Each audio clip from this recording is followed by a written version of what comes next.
Bonjour, aujourd'hui je fais un test d'un format différent. Je vais lire avec vous un article en anglais qui s'appelle The Spoiled Brat Stereotype and Autistic Children. C'est un article qui a été publié sur un blog qui s'appelle Autistic Science Person. On va lire l'article et je vais dire mes commentaires, je vais dire qu'est-ce que je comprends, je vais vous faire une traduction, autrement dit, de l'article. Et vous pourrez aller lire l'article, je vais vous mettre le lien dans les commentaires de la vidéo ci-dessous. Le spoiled brat, c'est un terme qu'on pourrait traduire en français par l'enfant gâté, là. Donc, l'auteur va nous parler de comment des fois les personnes autistes peuvent être perçues comme des enfants gâtés. Donc, l'auteur commence son article en disant que le stéréotype de l'enfant gâté est souvent appliqué aux enfants qui sont élevés comme des petites filles. D'autres personnes pourraient utiliser comme expression la fable de la princesse et du petit pois. Je ne sais pas si vous vous souvenez, là, c'était la princesse qui... elle a un petit pois en dessous de son matelas, puis elle le sent, puis on met 5, 6, 7, 8, peu importe le nombre de matelas qu'on met, elle sent tout le temps le petit pois. Et bon, l'auteur poursuit en disant, et donc, on peut vous dire d'arrêter de vous plaindre, on peut vous appeler une drama queen, un plaignard, ça se peut qu'on te dise d'arrêter de poser plein de questions, ou qu'on te dise, tu pourrais pas dire oui juste pour une fois.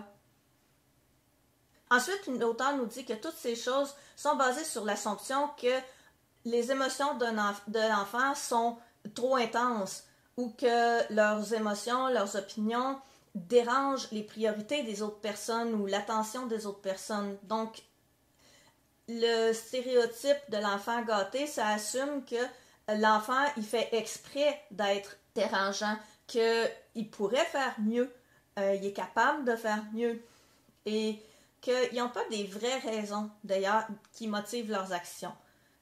C'est qu'on assume une intention négative de la part de l'enfant. Puis là, l'auteur parle d'enfants dans son texte, mais on voit le même phénomène avec les adultes autistes, on nous traite de la même façon. Donc, elle dit, moi, je suis quelqu'un qui a été élevé comme une petite fille et j'avais deux frères plus vieux. Donc, j'ai pu vivre ça dans ma vie. La plupart des comportements archétypes qu'on associe à l'enfant gâté, par exemple de poser plein de questions, de se plaindre, de répondre, de faire des interprétations littérales, de parler beaucoup dans certains contextes, ben ça, c'est tous des traits autistiques. Mais au lieu que le parent il pense que son enfant il aurait peut-être besoin d'aide ou d'un peu plus de support, de certains types de support, ben, il assume que c'est un comportement typique de petite fille et puis que l'enfant il devrait tout simplement mieux se comporter, qu'on devrait avoir les attentes qui se comportent mieux. Et il y a beaucoup de chercheurs qui écrivent à propos des personnes autistes et spécialement à propos des personnes autistes qui ont été élevées comme des petites filles, qu'elles vont camoufler activement leurs traits autistiques. Mais ça n'est pas l'ensemble de l'histoire, il y a d'autres choses à dire. Et donc, ça, c'est la fin de l'introduction de l'auteur. Son prochain paragraphe est intitulé « I was obviously autistic », c'est-à-dire de manière évidente, j'étais autiste. Les traits autistiques qu'on pouvait observer étaient vraiment visibles. J'amenais un livre partout, même à l'école. J'avais quelques bons amis, mais j'interagissais vraiment pas avec beaucoup de gens à l'école. Je me tenais à côté des groupes à la récréation, puis j'espérais me faire des amis, mais je savais pas comment. Je faisais des activités par moi-même. Par exemple, je me balançais sur la balançoire. Je parlais à ma mère sans arrêt à propos de choses qui m'intéressaient moi. Mes traits autistiques étaient donc évidents. Mais l'archétype de l'enfant gâté travaillait contre moi parce que au lieu de penser que j'avais besoin de soutien, ben les adultes pensaient qu'il fallait me punir ou m'ignorer pour que j'arrête d'être un enfant gâté. Quand je démontrais des traits autistiques, mais ces traits étaient considérés bizarres ou pathologiques ou simplement dérangeants. J'étais difficile, j'étais trop. Trop, être trop, c'est une expression que les personnes autistiques entendent beaucoup quand elles sont enfants et pendant qu'elles grandissent. Son prochain paragraphe est intitulé An Illusion of Choice, c'est-à-dire l'illusion du choix. Et elle dit, les attentes qu'on a envers les enfants qui sont élevés comme des petites filles sont tellement élevées que soit elles vont échouer à adhérer à ces standards sociétaux et familiaux et elles vont se sentir vraiment mal, elles vont avoir une très piètre opinion d'elles-mêmes, ou ça va les heurter émotionnellement et elles vont devenir complètement une autre personne, ce que les Anglais appellent des people pleasers, c'est-à-dire elles vont juste rechercher l'approbation puis à satisfaire les autres personnes. Je vais ajouter une note personnelle ici. C'est pas pour rien que beaucoup de femmes autistes obtiennent à tort des diagnostics de troubles de personnalité limite parce que parfois on va trouver d'une manière externe, si on regarde ça sans comprendre tout le cheminement interne de la personne, tout ce qui s'est passé et pourquoi elle est rendue à essayer à être désespérément à la recherche d'approbation. Si on n'est pas sensible à tout ça et qu'on n'a pas tout l'historique de la personne et qu'on n'a pas une bonne compréhension de l'autisme au féminin, ça peut être facile de voir ça comme un trouble de personnalité alors que c'est tout simplement la conséquence d'avoir jamais reçu d'approbation, qu'on ne t'a jamais dit que tu étais correct parce que tu n'étais jamais correct, tu ne répondais jamais aux standards. Je vais continuer avec l'auteur. L'auteur dit malheureusement, ces deux choses peuvent aussi arriver en même temps. Parce que la personne autiste, elle va reconnaître que ce qu'elle est n'est pas ce que les autres voudraient qu'elle soit. Mais les gens aiment leur personnage neurotypique. C'est ça qu'ils apprécient. Ce n'est pas la personne, c'est mon personnage neurotypique. Certains jours, elle dit j'essayais de jouer mon personnage parce que je voulais avoir des interactions calmes avec les autres. Je voulais pas faire une grosse affaire avec un rien. Mais à la fin de la journée, j'étais fâchée parce que je savais que c'était pas moi. J'étais fâchée que j'avais à changer mon intonation pour que les autres personnes ne pensent pas que je suis bête. Je me questionnais pourquoi j'étais pas correcte. Pourquoi est-ce que c'est pas correct qui je suis? Pourquoi est-ce que mon ton de voix est jamais correct? Pourquoi mes expressions faciales sont jamais compréhensibles? Pourquoi est-ce que les gens continuent d'interpréter à propos de mes propos des choses que j'ai pas dites? Ils inventent des choses. C'est quoi mon problème? Qu'est-ce que je fais pas comme faux? Et ça, je peux vous assurer que ça résonne pour moi aussi. Tout ce qu'elle vient de dire, là, je l'ai vécu tout ça. Il y a des personnes autistes qui ne se rendent pas compte qu'elles ne répondent pas aux attentes des autres et donc qui n'ont pas tous ces questionnements.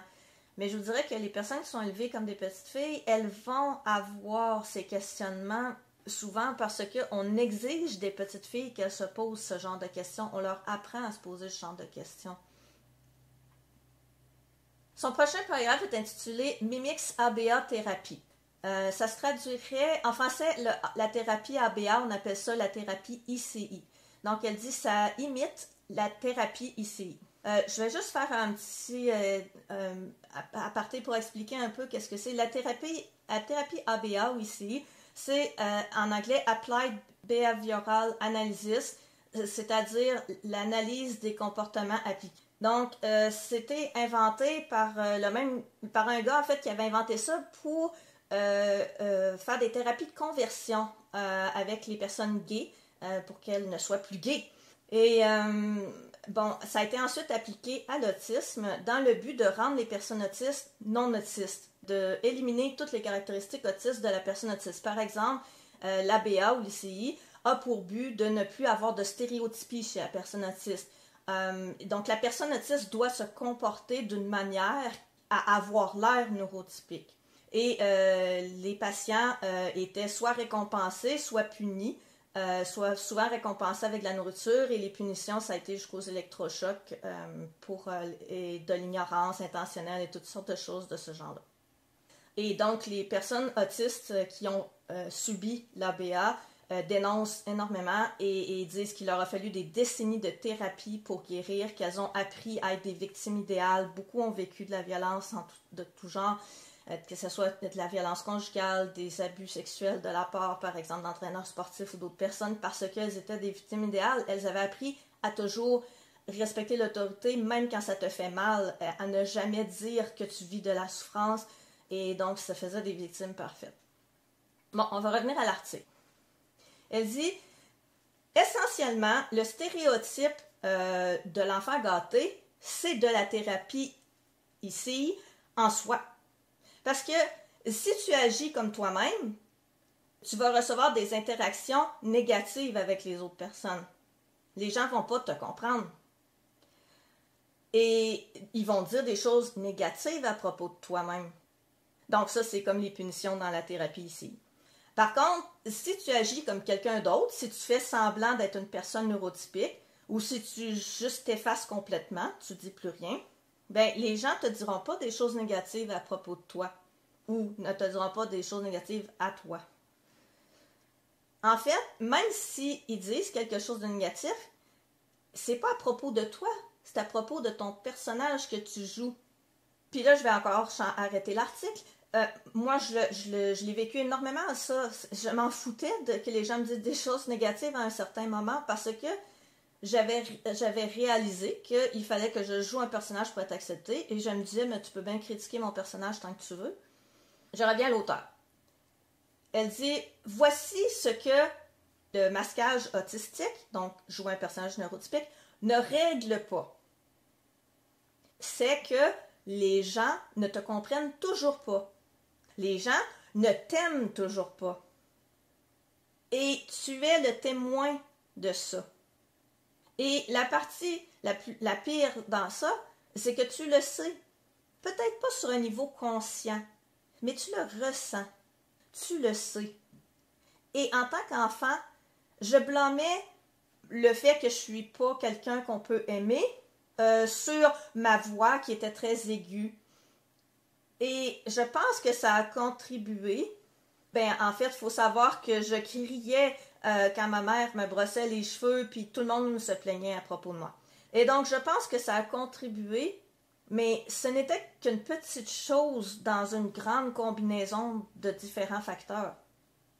Une grosse partie du fait que les gens me trouvaient pas digne d'être aimée, c'est que ma personne autiste, moi-même, en tant que personne autiste, j'étais vue sous la lentille, sous le prisme du stéréotype de l'enfant gâté. J'avais besoin d'être en contrôle, de tout savoir, j'avais besoin de suivre des règles strictes, et tout ça, c'était vu comme difficile et non nécessaire. Et j'avais des anomalies sensorielles, je faisais des surcharges. Ben, il y aurait de quoi écrire tout un autre article là-dessus. Son prochain paragraphe s'appelle « The Broader Societal Effect », c'est-à-dire l'effet plus large dans la société. Elle dit ça n'affecte pas juste les enfants autistes, ça affecte aussi les adultes autistes puis les parents d'enfants autistes. Même en public, les parents d'enfants autistes, ils peuvent vivre de la honte des autres adultes parce que leurs enfants sont victimes de jugement des autres adultes. Un enfant peut faire un effondrement autistique en public, puis les adultes vont simplement assumer que le parent faudrait qu'il contrôle mieux son enfant, au lieu de penser que quelque chose comme « Ah, je me demande, cet enfant-là, qu'est-ce qui lui cause la difficulté actuellement? Ça a l'air difficile à vivre. » Donc, donc là, c'est moi qui parle. Les gens ne sont pas dans la compassion et dans essayer de comprendre. Les gens sont dans le jugement rapide. Et ça, c'est très neurotypique. Hein? J'ai vu 2 secondes de la situation, j'en ai fait une évaluation globale et voici ce qu'il en est. Malheureusement, on vit dans une société à dominance neurotypique, donc la plupart des gens ont ce mode de pensée ultra synthétisé et ils ont vu une chose et se sont attardés à ça, et c'est ça le jugement. On reproche beaucoup aux autistes de ne pas être capables de se faire une vue d'ensemble rapidement, mais en fait, c'est dans un sens, les personnes autistes font preuve de plus d'ouverture justement à cause de ce besoin d'analyser complètement une situation avant de se faire une opinion. Je reviens à l'article. Son prochain paragraphe s'appelle « Qu'est-ce qui amène à la honte? Une histoire ». Elle dit « J'ai eu une fois un effondrement autistique dans une réunion familiale. Parce que ma mère m'avait promis que je pourrais regarder Ratatouille pour la 15e fois. J'aimais la musique dans Ratatouille, puis je l'aime encore. Je lui ai peut-être demandé 5 ou 6 fois cette journée-là, puis je la croyais pas. Je disais, est-ce que tu me promets vraiment que je vais pouvoir regarder Ratatouille? Puis elle disait oui chaque fois. Mon frère, qui lui était doué pour la diplomatie, il a convaincu le reste de la famille de regarder un autre film, à peu près 10 minutes avant qu'on était supposé regarder Ratatouille. Bon, bien sûr, mon corps a décidé de s'effondrer, puis j'ai crié, puis j'ai crié sur le divan pour plusieurs minutes. J'étais complètement en effondrement. À ce moment-là, j'étais plutôt vieille pour faire une crise. Et mon oncle m'a regardé et j'avais les yeux qui pleuraient et il m'a dit « Tu agis comme si quelqu'un venait t'abuser de toi. » Autrement dit, il se fait accuser de surréagir. Et ce moment m'est resté dans la tête pour le restant de ma vie parce qu'après ça, à 10 ans, je me demandais « Mais pourquoi je suis comme ça? Qu'est-ce qu'il y a de mal avec moi? Qu'est-ce qu'il y a de pas correct? Est-ce que j'avais un souvenir enfoui que je voulais pas regarder? Est-ce que j'avais été victime d'abus quelconque? » Et j'avais pas été victime d'abus, là. Mais j'avais vécu des années de douleurs sensorielles, de surcharge et de gaslighting. Je me souviens plus la conversion en français, le mot en français, mais le gaslighting, ça veut dire de changer la réalité. Donc, c'est une forme de manipulation. Le gaslighting, c'est une forme de manipulation qui consiste à faire croire à la personne que sa réalité n'est pas réelle et lui faire croire une réalité alternative dans le but que ça nous avantage. Et je vais dire ici un petit aparté personnel. C'est que quand tu te fais dire toute ta vie que ça se peut pas que le bruit, ça te cause la douleur ou que ça se peut pas que les mouvements, il y a trop de visuels dans ton champ visuel puis que tu sois incapable de te concentrer, que les autres personnes te disent « Ouais, moi aussi ça me dérange », mais c'est pas vrai que ça les dérange à peine, ça les désorganise pas. Ça les dérange, mais ça ne les désorganise pas. Mais on te dit que ça se peut pas. Et donc, là, toi, tu te dis quoi? Tu te dis « Mais je suis donc bien faible, puis les autres sont donc bien forts. Comment ça fait que moi, je suis pas capable d'endurer ça? » Et t'en viens à croire que, justement, que t'es paresseuse, que t'es difficile, tout ce qu'elle nomme, là, c'est l'histoire de ma vie qu'elle raconte ici. Là. Et pas juste ma vie. Quand j'ai écrit mon livre « L'adulte autiste », j'ai interviewé au-dessus de 300 adultes autistes et ils disent toutes la même chose. Tout le monde décrit ce vécu. Donc, je vais revenir à l'article. J'essayais de comprendre, j'essayais de trouver pourquoi j'étais comme ça. J'ai pensé à un moment que ça se pouvait être du sexisme. Ou parce que j'étais la plus jeune de la famille, j'étais l'enfant la plus jeune. Je pensais à n'importe quoi pour essayer de donner une signification à tout ça, comprendre. Éventuellement, j'en suis venue à avoir une vue extrêmement cynique du monde. Les gens ne gardaient jamais leurs promesses, on pouvait se fier sur personne excepté soi-même. Puis il fallait que je sois une personne, c'est-à-dire que je joue un personnage, quand les autres me le demandaient, puis il fallait que je me comporte comme les autres dans les environnements qui étaient trop intenses pour moi, où j'avais de la douleur sensorielle. Je me demandais pourquoi, j'argumentais. Mais j'ai fini par laisser faire, d'essayer de comprendre pourquoi, puis je me suis juste mis à avoir plus aucune estime de moi-même. Je pensais que j'étais un problème qu'il n'y aurait jamais personne qui pourrait résoudre. J'étais juste une personne neurotypique pas normale, bizarre, pas digne d'amour ou d'être aimée. Et pour moi, tout ça, c'est dû, maintenant que je l'analyse, au stéréotype de l'enfant gâté, pour lequel on me prenait pour un enfant gâté. Toute l'invalidation émotionnelle et sensorielle que j'ai vécue, donc le gaslighting. L'assumption, la croyance que de toujours me donner une intention négative. Les gens pensaient toujours que j'avais des intentions négatives. Les gens pensaient toujours que j'étais trop intense. Tout ça, c'était relié au fait qu'ils me voyaient comme un enfant gâté. Son prochain paragraphe s'appelle « Sensory Invalidation », c'est-à-dire l'invalidation des difficultés sensorielles. C'est-à-dire que les gens ne nous croient pas à propos de nos anomalies sensorielles. Elle dit, je vais écrire tout un autre article sur le gaslighting sensoriel, c'est-à-dire sur le fait que les gens ne croient pas à propos de nos anomalies. Mais je voulais parler de l'aspect genré de l'invalidation sensorielle. S'il vous plaît, prenez en note que les personnes qui ont été élevées comme des petits garçons, ils peuvent aussi vivre ce gaslighting, mais d'une manière un peu différente. Quand c'est des petits garçons, souvent ça ne va pas nécessairement être le stéréotype de l'enfant gâté, ça va être plutôt dans la perception de la toxicité masculine. C'est-à-dire, on va lui dire, fais un homme de toi, faut que tu t'habitues, c'est comme ça les gars. Et elle dit, je suis sûre qu'il y a plusieurs personnes autistes qui ont été élevées comme des petits garçons, qui se sont aussi fait dire qu'elles étaient trop sensibles. Les pressions puis les attentes sont différentes selon ton genre quand tu grandis. Et on essaie de tous nous mettre dans une même boîte, de tous nous faire masquer notre autisme. Mais la manière dont c'est amené peut être différente selon notre genre. Sur Twitter, j'ai demandé à des personnes autistes la question suivante. Qu'est-ce que d'autres personnes t'ont dit pendant ton enfance ou ta vie d'adulte quand tu as amené sur le sujet tes anomalies sensorielles?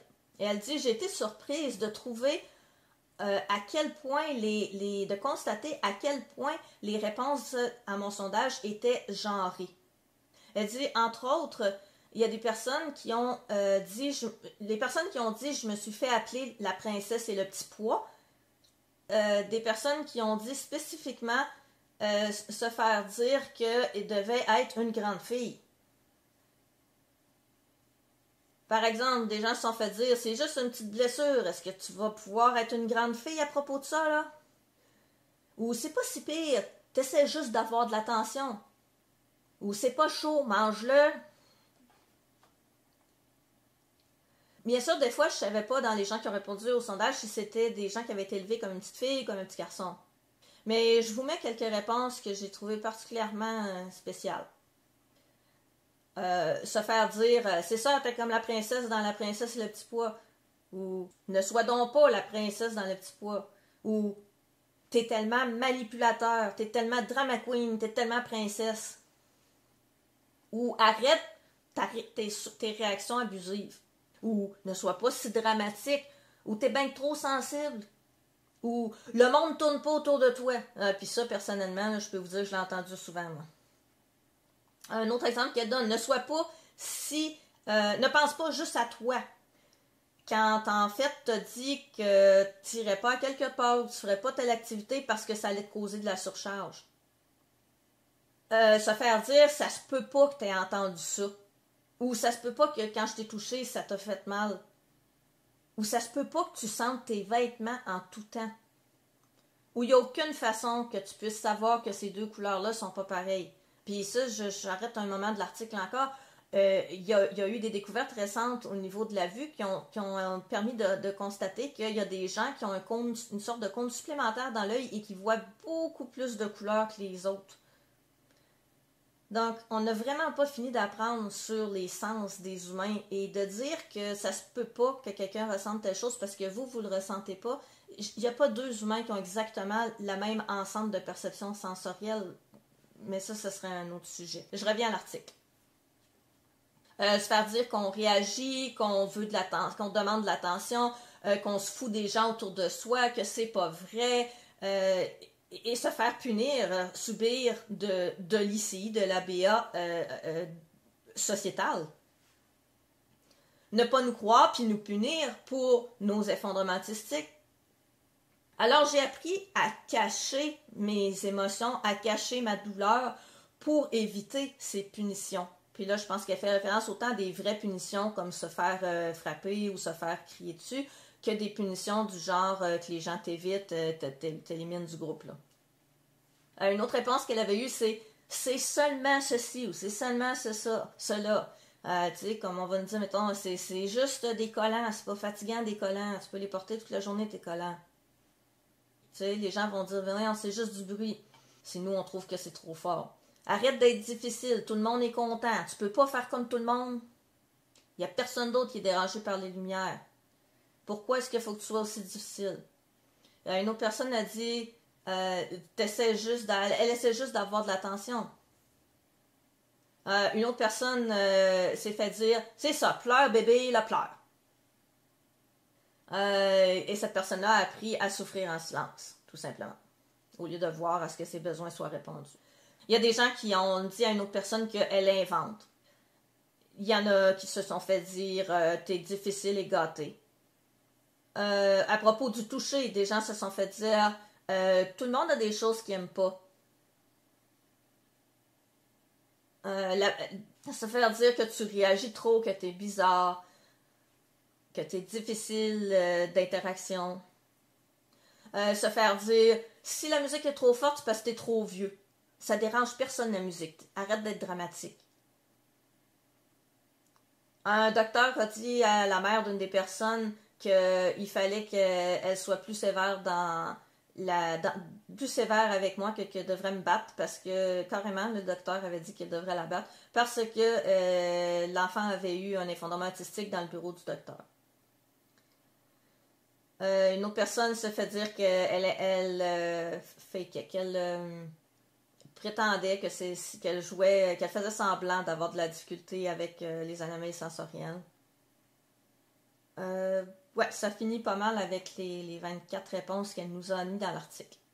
Elle dit ensuite, j'aimerais terminer cette section en vous présentant une citation. Et la citation c'est « J'ai été jugée et étiquetée comme trop sensible. J'avais l'impression que mes pensées et que mes émotions et que mes anomalies sensorielles étaient complètement ignorées, complètement rejetées. Et j'ai eu à les ignorer moi-même, j'ai appris à les ignorer moi-même.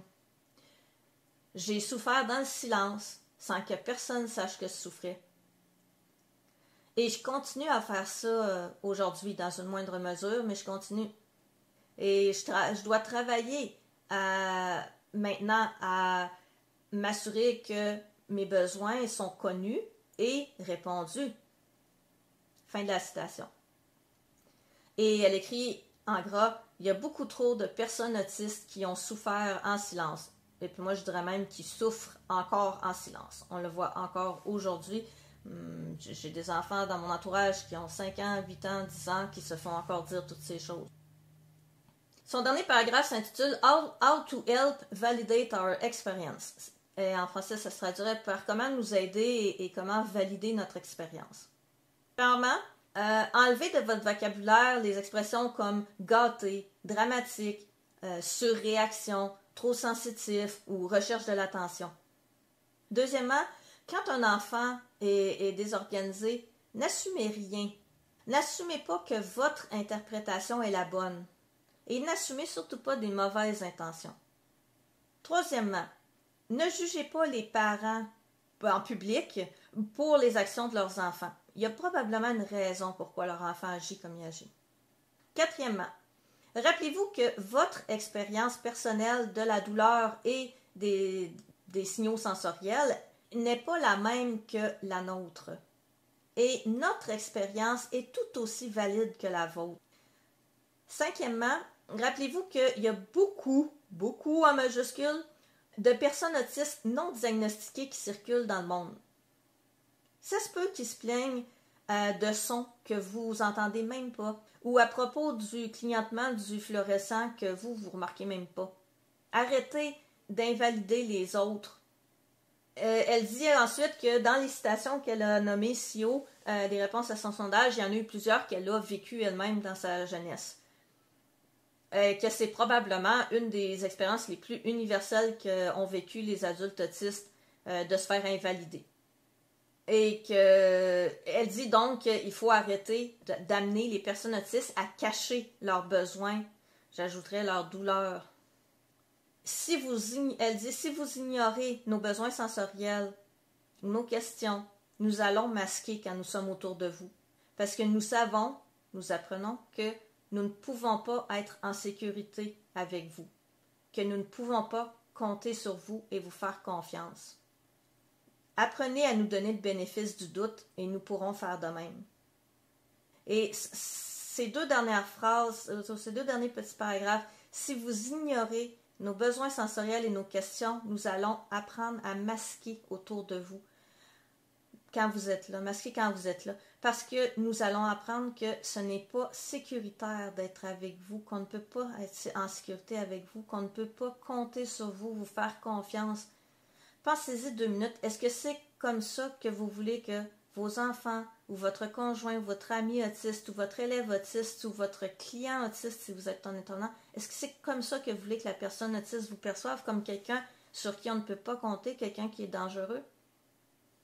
Est-ce que ce ne serait pas mieux plutôt d'essayer de faire preuve d'empathie, d'accepter ce que Carl Rogers a si bien dit, que chacun a sa propre réalité, on vit chacun dans notre réalité parce qu'on a chacun des perceptions sensorielles différentes, on a chacun un mode de pensée légèrement différent, on a chacun un vécu différent, un historique de vie différent. Alors je vous encourage à toujours, au lieu de juger les gens en fonction de votre vécu, vos perceptions sensorielles, vos pensées, vos émotions, vos valeurs, de toujours prendre le temps d'essayer de comprendre la personne en la questionnant et en écoutant et en croyant ses réponses. Merci.